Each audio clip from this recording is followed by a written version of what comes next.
إن الحمد لله نحمده ونستعينه ونستغفره ونؤمن به ونتوكل عليه ونعوذ بالله من شرور أنفسنا ومن سيئات أعمالنا من يهده الله فلا مضل له ومن يضلله فلا هادي له ونشهد أن لا إله إلا الله وأشهد أن محمدا عبده ورسوله أما بعد فإن خير الحديث كتاب الله وخير الهدي هدي محمد صلى الله عليه وسلم وشر الأمور محدثاتها وكل محدثة بدعة وكل بدعة ضلالة وكل ضلالة في النار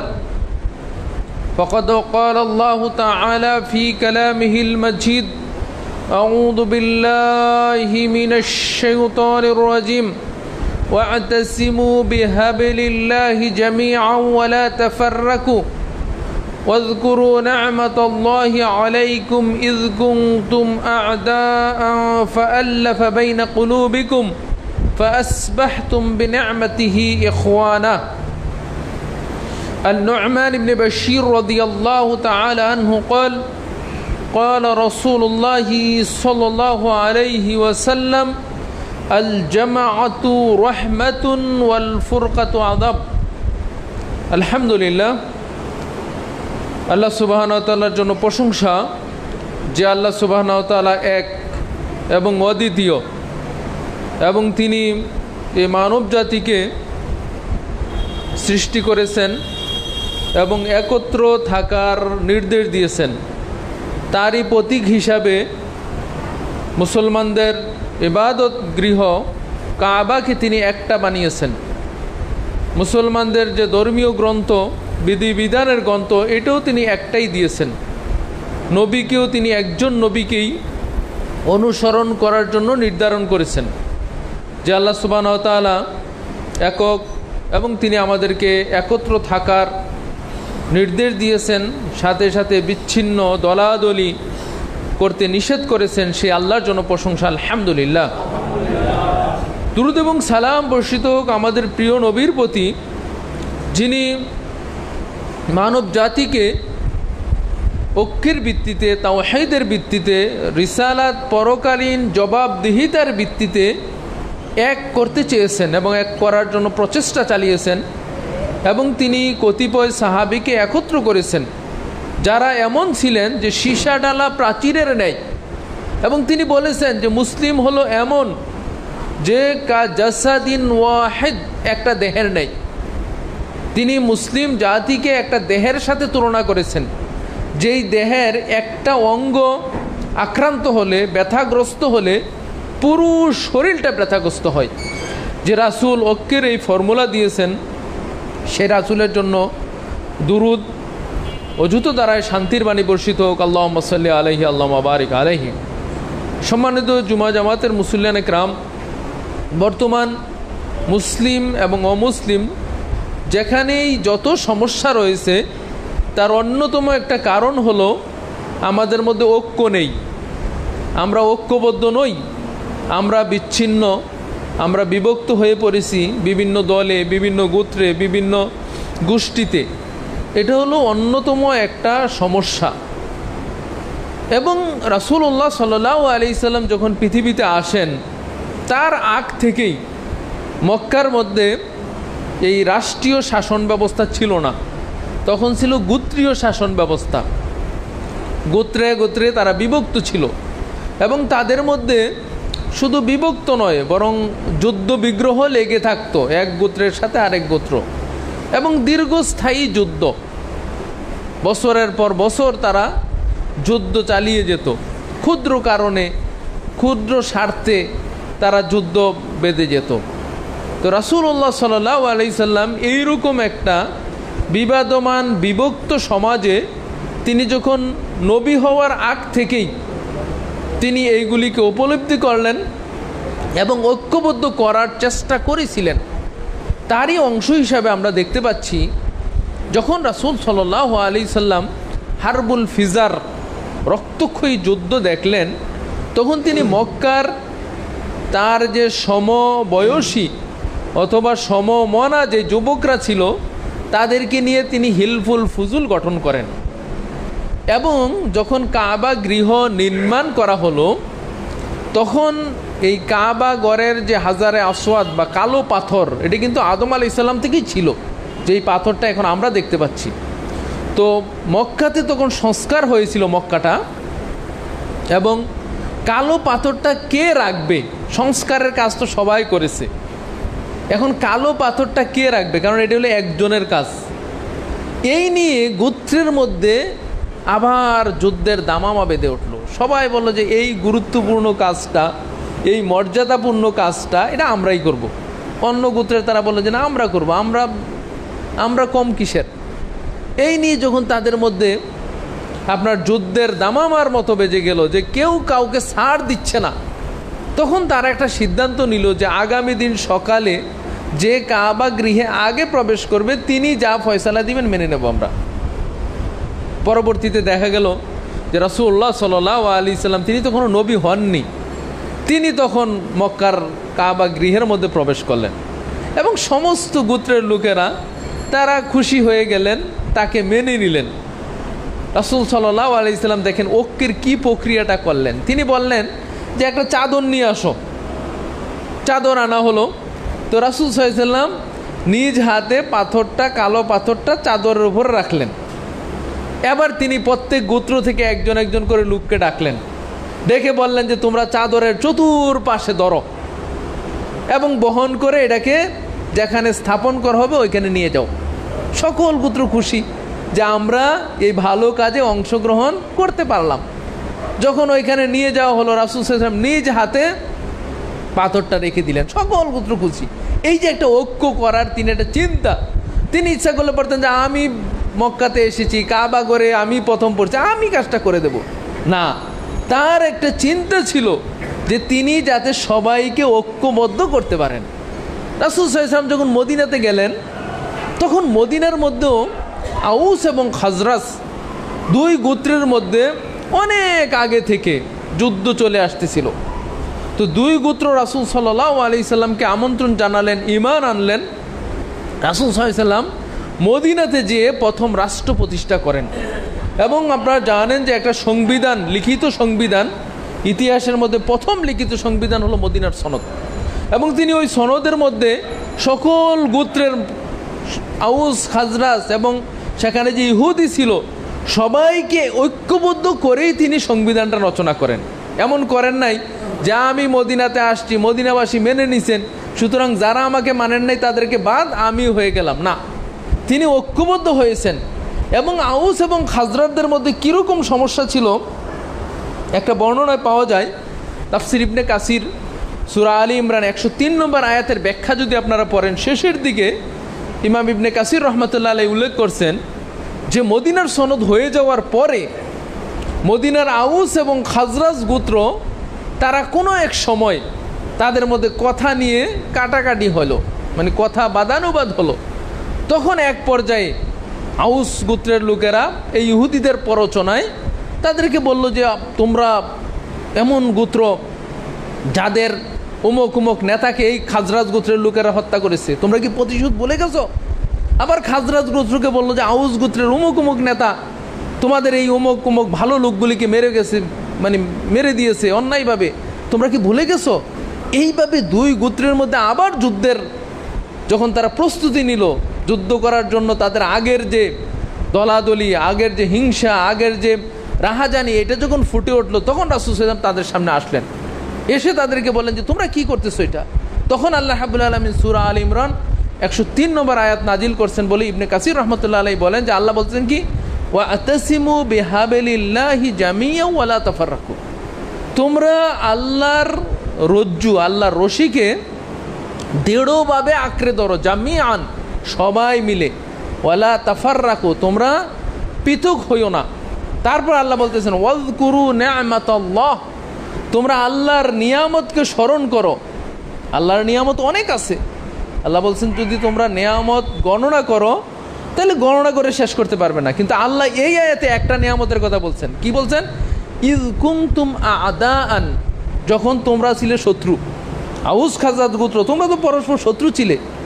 ফাআল্লাফা বাইনা কুলুবিকুম ওয়া আসবাহতুম বিনি'মাতিহি ইখওয়ানা। আল্লাহ রাব্বুল আলামিন তোমাদের অন্তরে মহব্বত সৃষ্টি করে দিলেন, ভালোবাসা সৃষ্টি করে দিলেন, প্রেম সৃষ্টি করে দিলেন। ফাআসবাহতুম বিনি'মাতিহি ইখওয়ানা, তোমরা আল্লাহর নিয়ামতে পরস্পর বাই বাই হয়ে গেলে। সুবহানাল্লাহ। তাহলে একত্র হওয়া, বাই বাই থাকা, মিলেমিশে থাকা, এটা আল্লাহর নিয়ামত। তারপর আল্লাহ বলছেন ওয়া কুনতুম আলা শাফা হুফরাতিম মিনান নার, তোমরা যে বিচ্ছিন্ন ছিলে আর তোমরা ছিলে জাহান্নামের কিনারার মধ্যে, জাহান্নামের শেষ প্রান্তে তোমরা ছিলে। ফাআনকাযাকুম মিনহা, আল্লাহ রাব্বুল আলামিন ওই জায়গা থেকে তোমাদেরকে উদ্ধার করছেন। যে কোনো সময় তোমরা জাহান্নামে পড়ে যেতে পারতে, একেবারে জাহান্নামের কিনারায় ছিলে। তো সম্মানিত উপস্থিতি, তাইলে আউস এবং খাজরাজ গোত্রের মধ্যে এই অবস্থা ছিল। শুধু তাই নয়, জাবের রাদিয়াল্লাহু তাআলা আনহু থেকে সহিহ বুখারীর মধ্যে 3518 নম্বর একটা হাদিস পাওয়া যায় যে রাসূল সাল্লাল্লাহু আলাইহি ওয়াসাল্লাম কোনো এক যুদ্ধের মধ্যে তিনি গিয়েছিলেন। আনসার এবং মুহাজির উভয় সেই যুদ্ধের মধ্যে অংশগ্রহণ করেছিল। তো যুদ্ধের এক পর্যায়ে অথবা যুদ্ধ বিরতিতে পরস্পরের মধ্যে কৌতুক চলতেছিল, আলোচনা চলতেছিল।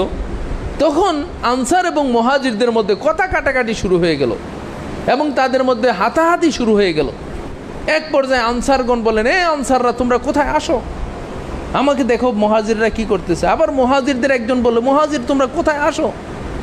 রাসূল সাল্লাল্লাহু আলাইহি ওয়াসাল্লাম তাদের এই ডাক শুনে তিনি বের হয়ে আসলেন, এসে বললেন, ইয়া মা বালু দাওয়াল জাহিলিয়া, তোমাদের কি হলো যে তোমরা জাহিলিয়াতের যুগে তোমরা যেভাবে এক গোত্র আরেক গোত্রকে ডাকতে যে আমার গোত্রের লোকেরা কোথায় আসো, আমাকে অমুক গোত্রের তারা মেরে দিচ্ছে, এইভাবে যে তোমরা ডাকতে, তোমাদের কি হলো আজকে? আজকে জাহিলিয়াতের সেই রীতি, সেই আদর্শ, সেই চিন্তা, সেটা আবার ফিরিয়ে আনলে তোমরা।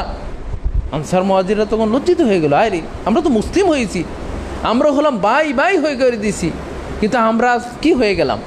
আজকে অবস্থা দেখেন, দলীয় নামে, রাজনীতির নামে বলে আমার দলের লোককে এই করবে, আমার দল এই করবে, আমার দলের লোককে এই করে দিবে, অন্য দলের লোক এই যে নামে।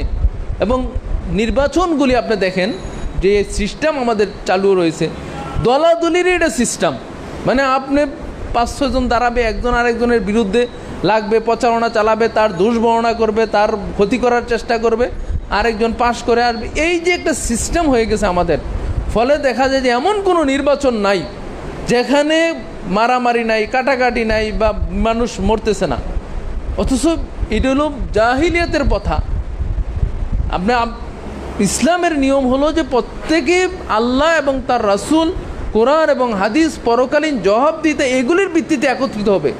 কোনো জাতীয় চিন্তা অমুকে অমুক দলের, অমুকে এই দলের, এইটা বিভক্ত হবে না। যেমনিভাবে ধর্মীয় ক্ষেত্রেও বিভক্তি হওয়া জায়েজ নেই, অনুরূপভাবে বৈষয়িক ক্ষেত্রে কোনোটাই জায়েজ নেই। সম্মানিত উপস্থিতি, রাসূলুল্লাহ সাল্লাল্লাহু আলাইহি সাল্লাম তিনি এইরকম একটা ঐক্যের সমাজ দেওয়ার চেষ্টা করেছেন এবং মুহাজির এবং আনসারদের মধ্যে এমন ভ্রাতৃত্ব তিনি করেছেন। ইতিহাস প্রমাণ করে যে যখন মুহাজিরগণ মক্কা থেকে মদিনাতে আসেন, তখন তাদের থাকার জায়গা ছিল না, খাওয়ার জায়গা ছিল না, জমি জিরাত ছিল না, তাদের কোনো কিছু ছিল না। আনসারগণদের সাথে যখন তাদের ভ্রাতৃত্ব বন্ধন আবদ্ধ করা হলো, তখন তাদের মধ্যে দেখা যায় যে যাদের 2 জন স্ত্রী আছে, একজনকে তালাক দিয়ে দিয়েছেন। এটা গল্প নয়, বরং বাস্তবে তারা এটা করেছেন। যাদের সম্পদ আছে, সম্পদ ভাগ করে দিয়েছেন, 2টা ঘর আছে, একটা ঘর দিয়ে দিয়েছেন। এইরকমভাবে বিবাদমান, এই মতবিরোধপূর্ণ, সংঘাতপূর্ণ জাতির মধ্যে রাসূল সাল্লাল্লাহু আলাইহি ওয়াসাল্লাম এই কাজটা করেছিলেন। আর এটাই হলো ইসলামের শিক্ষা। সম্মানিত উপস্থিতি, বিষয়টা অনেক দীর্ঘ, আমরা আজকে প্রাথমিকভাবে কিছু আলোচনা করব। আজকে যে বিষয়টা নিয়ে আলোচনা করব সেটা হলো যে আমাদের মধ্যে মতভেদ হবে, মতপার্থক্য হবে, কিন্তু দলাদলি করা এটা আমাদের কাম্য নয়। এই বিষয়ের উপর আমরা সংক্ষিপ্ত আলোচনা করব। আমা তৌফিক ইল্লা বিল্লাহ, আলাইহি তাওয়াক্কালতু ওয়া ইলাইহি উনীব।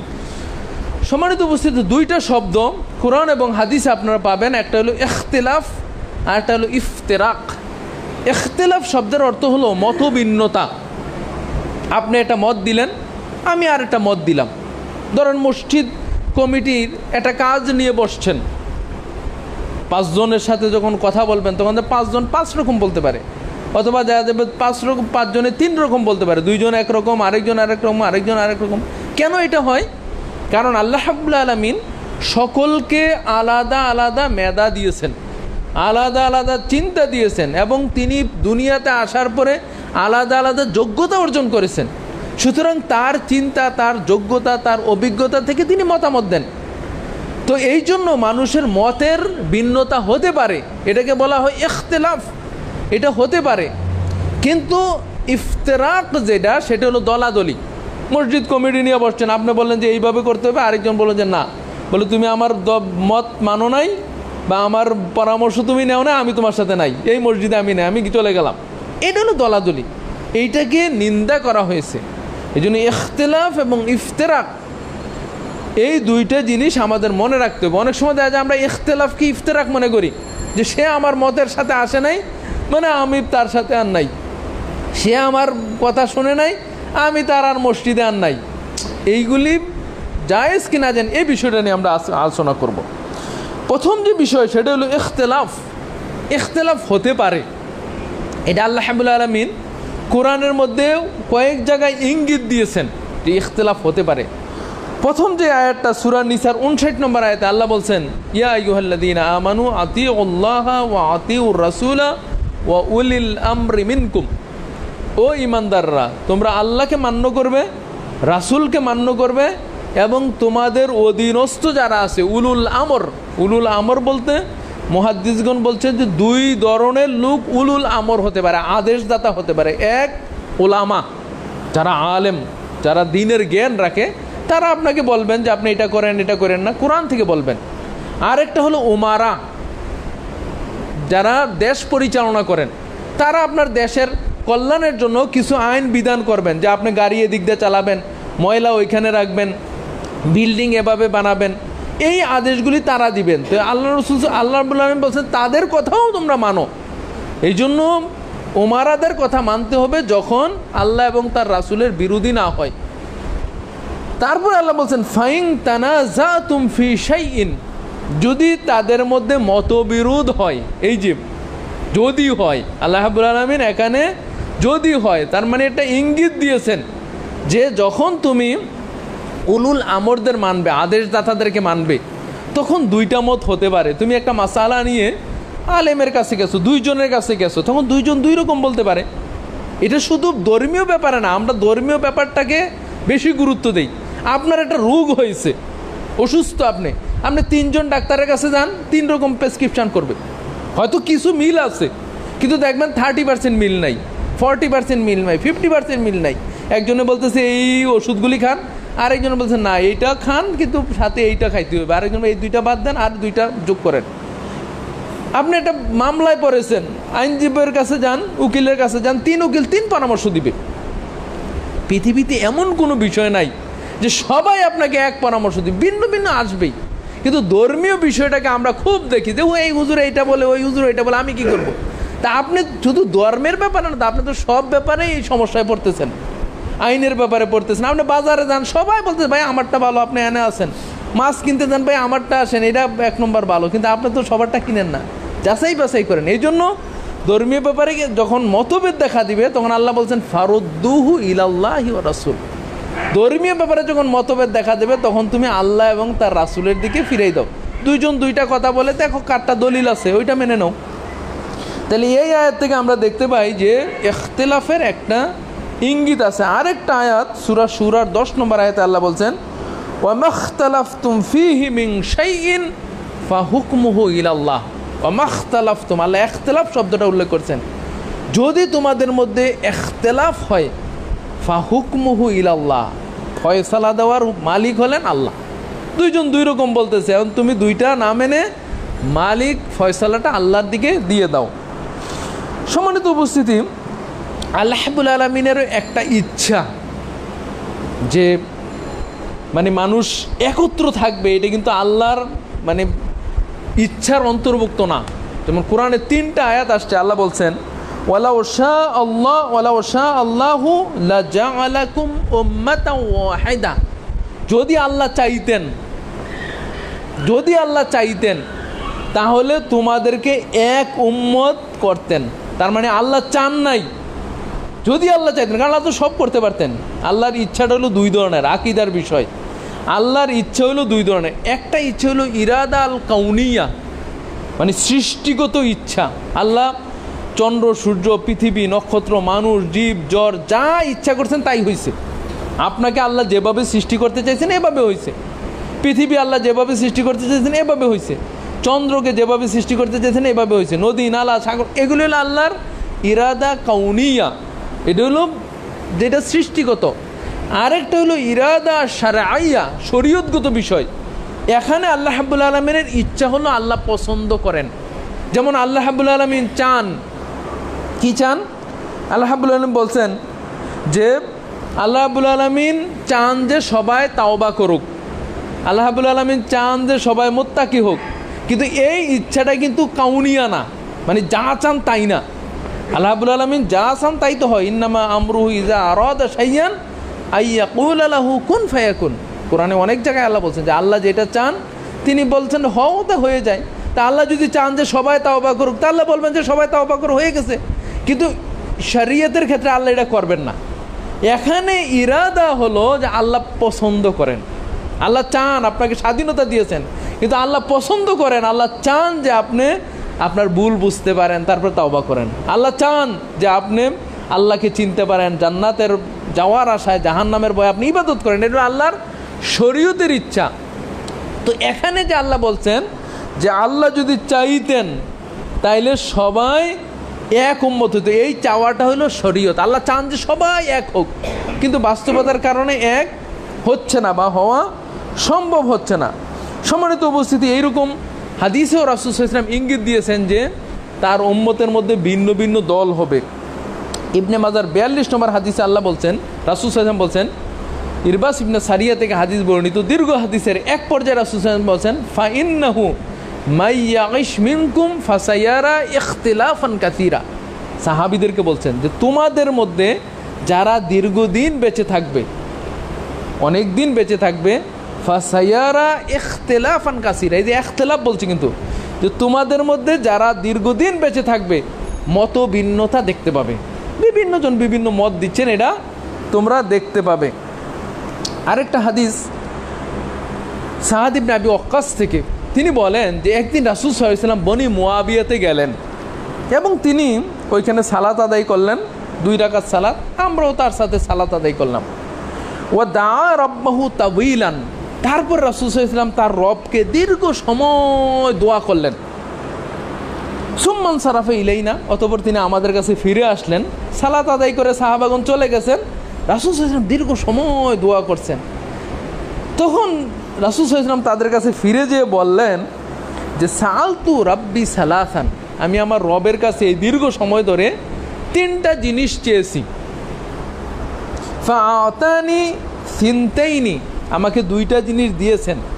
ওয়া মানাআনি ওয়াহিদ, একটা জিনিস আমাকে দেন নাই। 3টা চাইছি, 2টা দিয়েছেন, একটা দেন নাই। আমি কি চেয়েছি?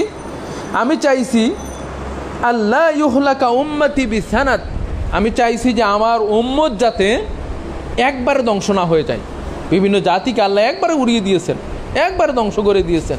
আমি চাইছি যে আমার উম্মত যাতে একবারে ধ্বংস না হয়। আল্লাহ আমাকে এটা দিয়েছেন।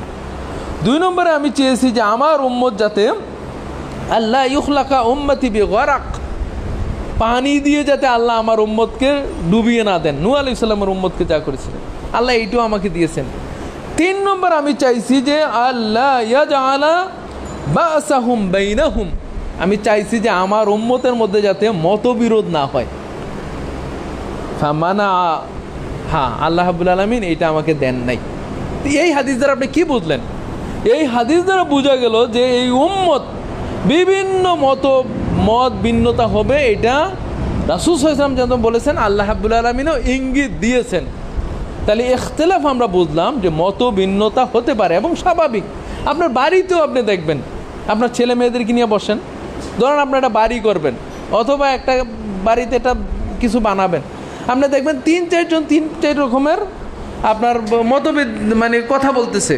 আপনার স্ত্রী বলতেছে যে এভাবে বানাও, ছেলে বলতেছে এভাবে বানাও, মেয়ে বলতেছে এভাবে বানাও, অনেকে অনেক মত দিচ্ছে। এই যে মতভিন্নতা হতে পারে, কিন্তু কোনটা হবে না? ইফতেরাক। ইফতেরাক মানে যেমন আপনার ছেলে এক মত দিল, আপনি বলেন যে না বাবা আমি এভাবে না এভাবে না, আপনার ছেলে বলছেন না আমি তোমার সাথে আর নাই, বাইরে হয়ে গেলাম ঘর থেকে। এইটাকে আল্লাহ নিষেধ করছেন, ইফতেরাক।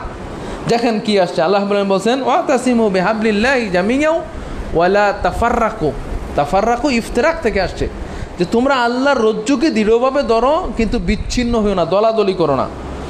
অন্য আয়াতে আল্লাহ বলছেন সূরা আলে ইমরান 105 নম্বর আয়াতে, ওয়ালা তাকুনু কাল্লাযীনা তাফাররাকু, তোমরা তাদের মতো হইও না যারা তাফাররুক করেছে, মানে দলে দলে বিভক্ত হয়েছে। এবং হাদিসের মধ্যে তিরমিজিতে 2641 নম্বর হাদিস, রাসূল সাল্লাল্লাহু আলাইহি ওয়াসাল্লাম বনি ইসরাইলদের বর্ণনা দিয়েছেন যে বনি ইসরাইলদের মধ্যে ইফতারাকাতিল বনি ইসরাইল আলা সিনতাইনি ও সাবঈনা মিল্লা, বনি ইসরাইলরা 73 দলে বিভক্ত হয়েছে। মতভেদ কিন্তু ইখতিলাফ কিন্তু বলে না, তাফাররুক, একেবারে দলে দলে বিভক্ত হয়ে গেছে।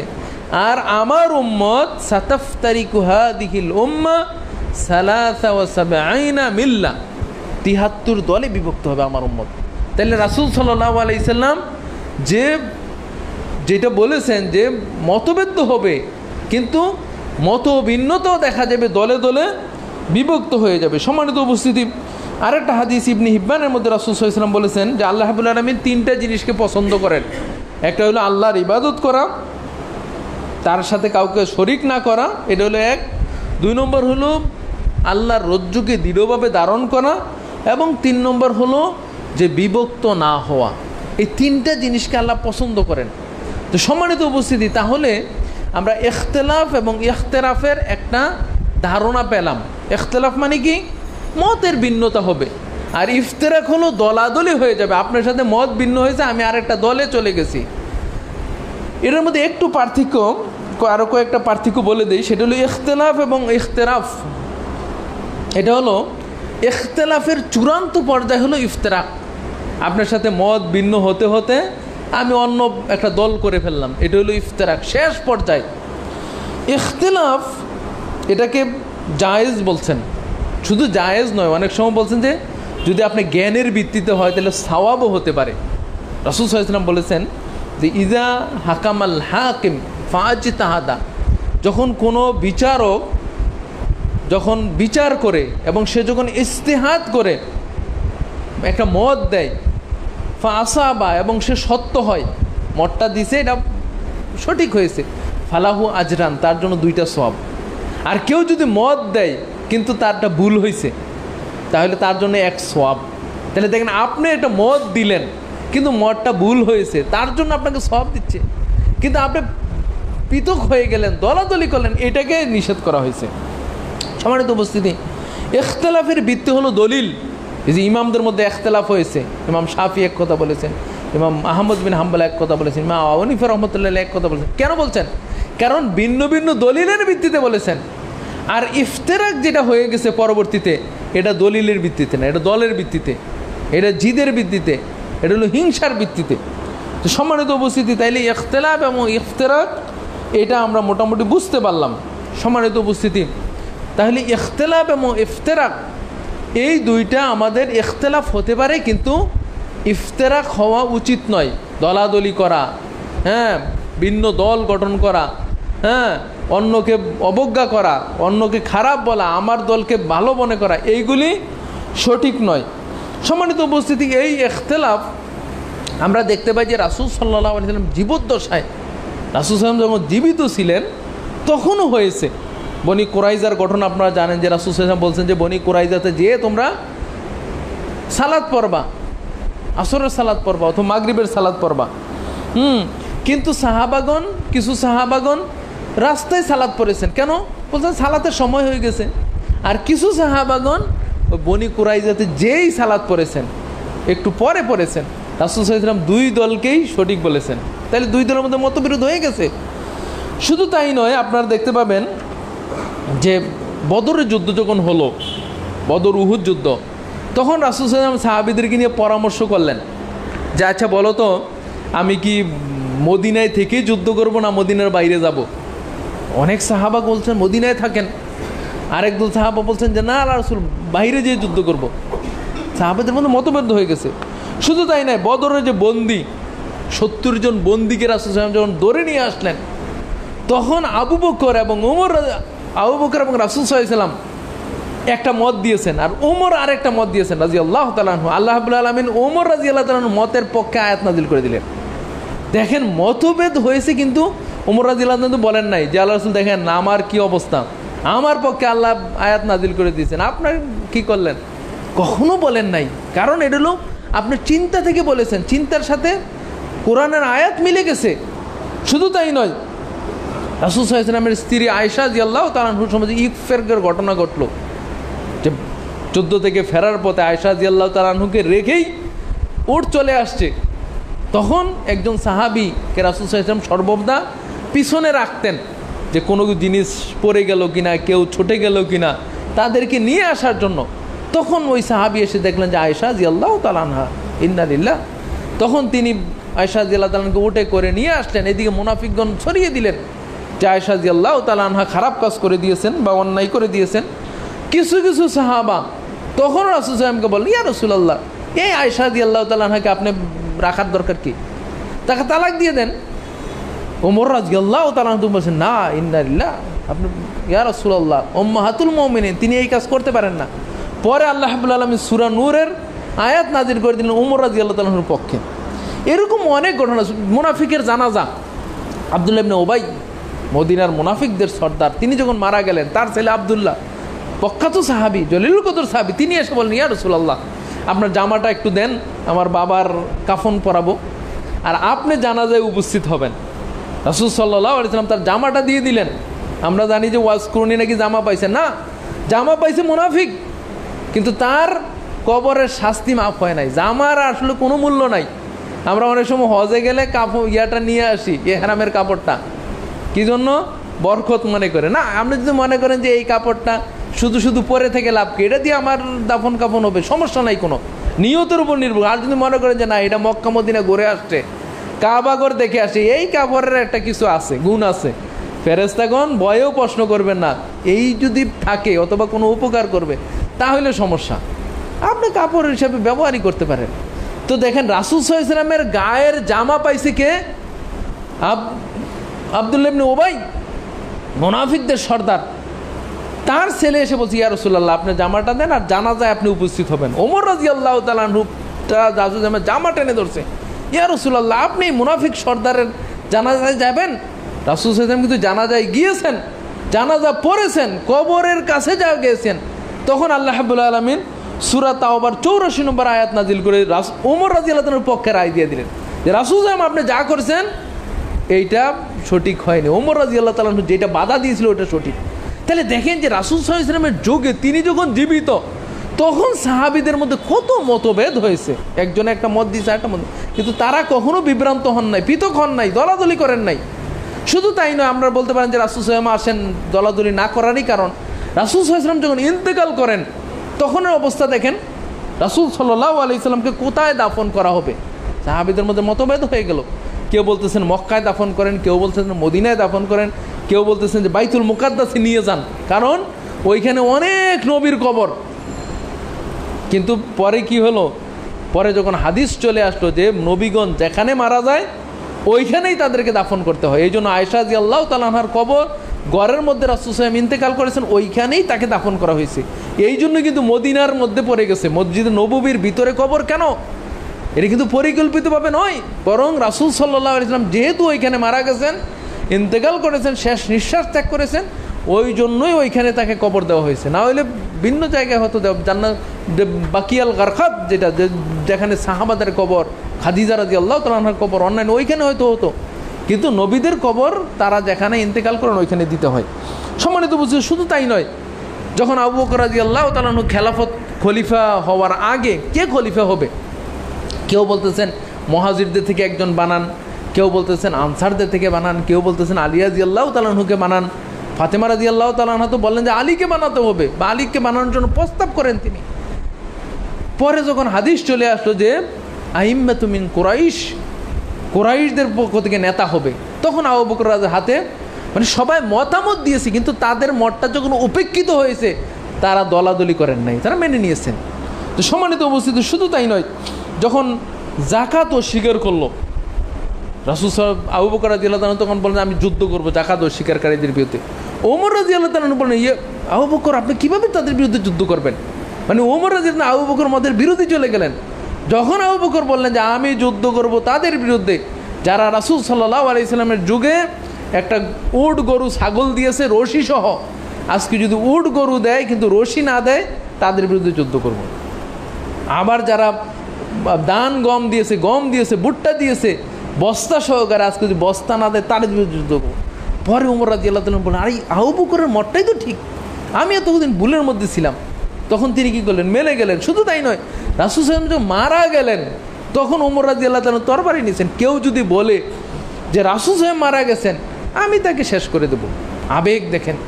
আবু বকর রাদিয়াল্লাহু তাআলা আনহু তিনি রাসূল সাল্লাল্লাহু আলাইহি ওয়াসাল্লামকে দেখলেন, তার কপালে চুম্বন দিলেন, মসজিদে এসে বললেন মান কানা ইয়াবুদু মুহাম্মাদান, কেউ যদি মনে করে যে মুহাম্মদের ইবাদত করে, কাদ মাতা মুহাম্মদ, মুহাম্মদ সাল্লাল্লাহু আলাইহি ওয়াসাল্লাম ইতিমধ্যে মারা গেছেন। ওয়ামান কানা ইয়াবুদুল্লাহ, আর যে ব্যক্তি আল্লাহর ইবাদত করবে, হুয়াল হাইয়ুল কাইয়ুম, তিনি হলেন চিরঞ্জীব। ওমর রাদিয়াল্লাহু তাআলা আনহু বলেন, তারপরে তিনি আয়াত নাযিল করলেন, আয়াত পড়লেন সূরা আল ইমরান থেকে, মা কানা মুহাম্মাদুন ওয়া মা মুহাম্মাদুন ইল্লা রাসূল ক্বাদ খালাত মিন ক্বাবলিহি রুসুল আফাইম মাতা আও কুতিলা ইনকালাবতুম আলা আকাবিকুম। ওমর রাদিয়াল্লাহু তাআলা আনহু বলেন যে আমার মনে হলো যেন এখন আয়াতটা নাযিল হয়েছে। তিনি তার মত ছেড়ে দিয়ে আবু বকর রাদিয়াল্লাহু তাআলা একত্রিত হলেন। মানে মত তো আপনার হবে, ভিন্ন মত হবে, কিন্তু আপনি মানে অমুককে ছেড়ে দিবেন, অমুকের মানে আরেকটা অন্য দল করবেন, এইটা কখনো হয়েছে মুসলিম সমাজে, কিন্তু প্রথম দিকে হয় নাই। সম্মানিত উপস্থিতি, এরকম অনেক ঘটনা আছে আবু বকর রাদিয়াল্লাহু তাআলা আনহুর জীবনে এবং ওমর রাদিয়াল্লাহু তাআলা আনহুর জীবনে। আমি পরবর্তী দিকে চলে যাচ্ছি। কখন মতভেদ হলো সাহাবীদের মধ্যে? 37 হিজরির আগে, মনে রাখবেন 37 হিজরি মানে রাসূল সাল্লাল্লাহু আলাইহি ওয়াসাল্লামের ইন্তেকালের 27 বছর যাবৎ মুসলমানদের মধ্যে মতের ভিন্নতা হয়েছে, কিন্তু দলাদলি হয় নাই। যখন 37 হিজরি হলো তখন আপনারা জানেন যে উসমান রাদিয়াল্লাহু তাআলা আনহুকে যখন হত্যা করা হলো তখন মুসলমানদের মধ্যে যুদ্ধ হলো। যুদ্ধের মধ্যে দুইটা যুদ্ধ হয়েছে, একটা হলো উষ্টের যুদ্ধ আর একটা হলো সিফিনের যুদ্ধ।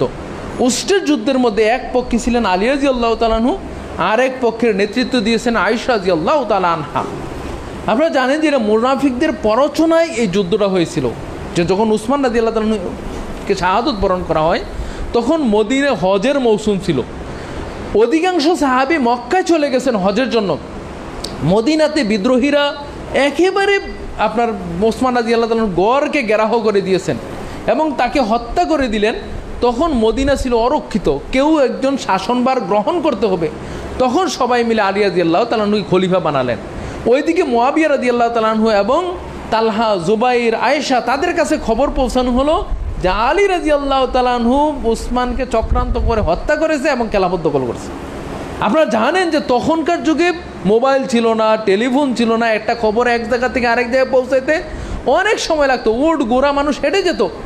খবর যখন এটা পৌঁছে যায় তখন এটা সত্যায়ন করা, যাচাই বাছাই করা অনেক কঠিন। তখন আর আলী রাদিয়াল্লাহু তাআলার কথা ছিল যে বিদ্রোহীরা হত্যা করেছে, তাদের বিচার করব।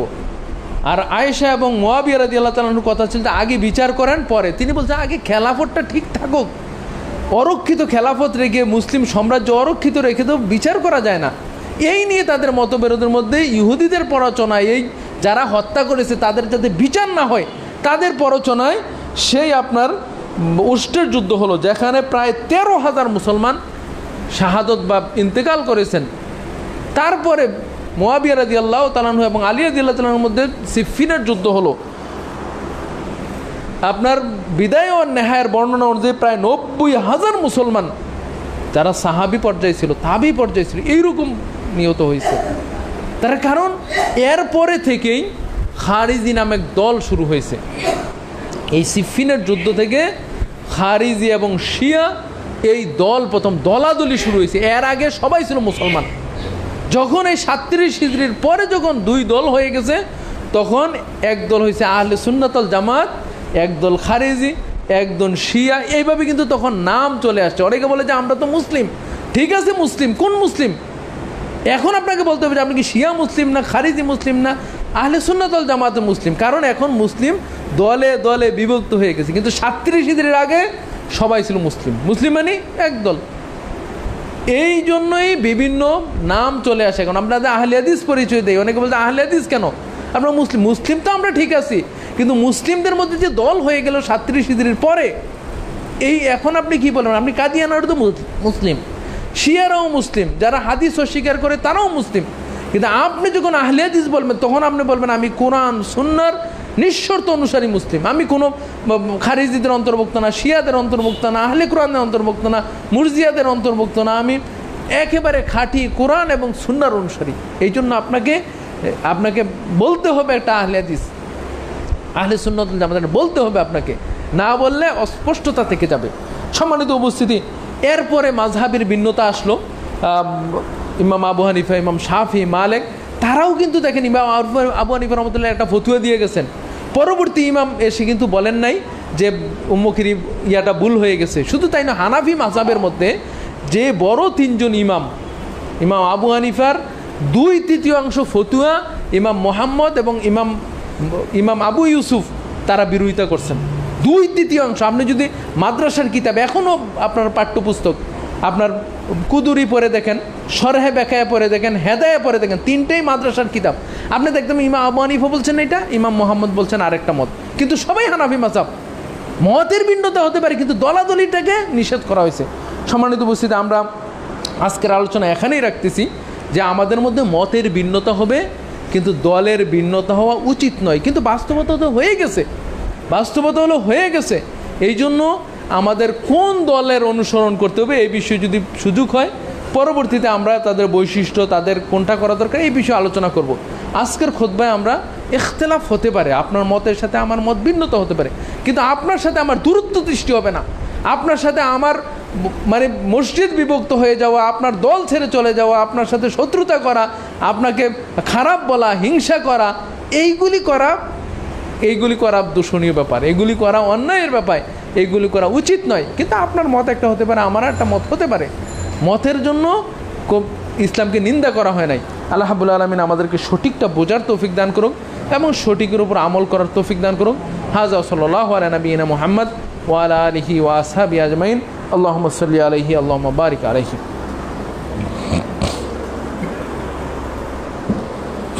আলহামদুলিল্লাহ, আলহামদুলিল্লাহ ওয়াহদা ওয়াসসালাতু ওয়াসসালামু আলা মান লা নাবিয়্যা বাদা। قال الله تعالى في كلامه المجيد: أعوذ بالله من الشيطان الرجيم إن الله وملائكته يصلون على النبي يا أيها الذين آمنوا صلوا عليه وسلموا تسليما اللهم صل على محمد وعلى آل محمد كما صليت على إبراهيم وعلى آل إبراهيم إنك حميد مجيد اللهم بارك على محمد وعلى آل محمد كما باركت على إبراهيم وعلى آل إبراهيم إنك حميد مجيد। সম্মানিত উপস্থিতি, আমরা একটা ঘোষণা দিচ্ছি। আপনারা হয়তো ইতিমধ্যে শুনেছেন যে রোহিঙ্গা আপনার যে ফিলিস্তিনি ভাইদের জন্য আলহামদুলিল্লাহ সাহায্য আপনারাও করেছেন। ইতিমধ্যে প্রথম যে চালান এটা আলহামদুলিল্লাহ পৌঁছে গেছে, নিরাপদে পৌঁছেছে। আমরা ভিডিও ছবি দেখেছি। আল্লাহ রাব্বুল আলামিন যেন এটা তারা ফিলিস্তিনি ভাইদের উপকার হয়, তারা যাতে তাদের খাদ্য বস্ত্র এটা যাতে একটু তাদের উপকার হয়, আল্লাহ রাব্বুল আলামিন সেই তৌফিক দান করুক। এবং আপনারা যারা সহযোগিতা করেছেন, আল্লাহ রাব্বুল আলামিন যেন আপনাদের এই দানকে কবুল করেন এবং এর বিনিময়ে দুনিয়া ও আখিরাতে উত্তম প্রতিদান দান করেন। সম্মানিত উপস্থিতি, এটা একটা চলমান প্রকল্প। আপনারা যারা এখনও এই প্রকল্পে অংশগ্রহণ করতে চাচ্ছেন এবং আপনি চাচ্ছেন যে আমরা যেমন সুখে শান্তিতে আরামে নিরাপদে এই দেশে আসি, কিন্তু আমাদের ভাইয়েরা, আমাদের মুসলিম ভাইয়েরা তারা আজকে সমস্যার মধ্যে আছেন। আপনারা যারা চান যে আমিও শরিক হব, তাদের দুঃখে দুঃখী হব, তাদের সাথে অংশগ্রহণ করব, আমাদের মসজিদের দায়িত্বশীল ভাই রয়েছেন, তাদের সাথে যোগাযোগ করে আপনারা সাহায্য সহযোগিতা করবেন ইনশাআল্লাহ। আল্লাহ রাব্বুল আলামিন আমাদেরকে ভালো কাজে শরিক হওয়ার তৌফিক দান করুক। আমাদের মধ্যে যারা ইন্তেকাল করেছেন, আল্লাহ রাব্বুল আলামিন সকলকে জান্নাতের অধিবাসী করুক। আমাদের মধ্যে যারা অসুস্থ আছেন, আল্লাহ রাব্বুল আলামিন সকলকে সুস্থতা দান করুক। আমাদের মধ্যে যারা বিপদে সমস্যায় রয়েছেন, আল্লাহ রাব্বুল আলামিন সকলকে বিপদ মুক্ত করুক, সমস্যা মুক্ত করুক। রব্বানা আতিনা ফিদ দুনিয়া হাসানা ওয়া ফিল আখিরাতি হাসানা ওয়া কিনা আযাবান নার।